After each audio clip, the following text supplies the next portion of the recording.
Hello అండి, అందరికీ నమస్తే. ఈరోజు జున్ను పాలతో చేసేటువంటి ఆవిరి జున్ను ఎలా చేయాలో చూద్దాము. జున్ను పాలండి, ఇవి ఈరోజే వచ్చినటువంటి జున్ను పాలు. చూసారు కదా, మనకి బాగా జిగురుగా ఉన్నాయి.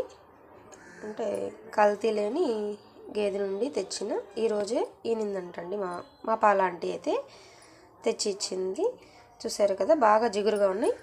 ఇవి 2 గిద్దల పాలకి నేను 1/2 కేజీ బెల్లము, 2 ఇలాచీ దంచి బాగా మిక్స్ చేశానండి, ఉండలు లేకుండా. ముందుగా స్టవ్ వెలిగించుకొని ఒక ఇడ్లీ పాత్ర అయితే పెట్టేసుకున్నామండి. ఇందులో 2 గ్లాసుల వాటర్ పోసి ఈ పాల గిన్నెని పెట్టేసి మనకి 20 మినిట్స్ వరకు బాయిల్ చేసుకోవాలండి. ఈ విధంగా మనం జున్ను చేసుకున్నామంటే చాలా టేస్టీగా ఉంటుందండి.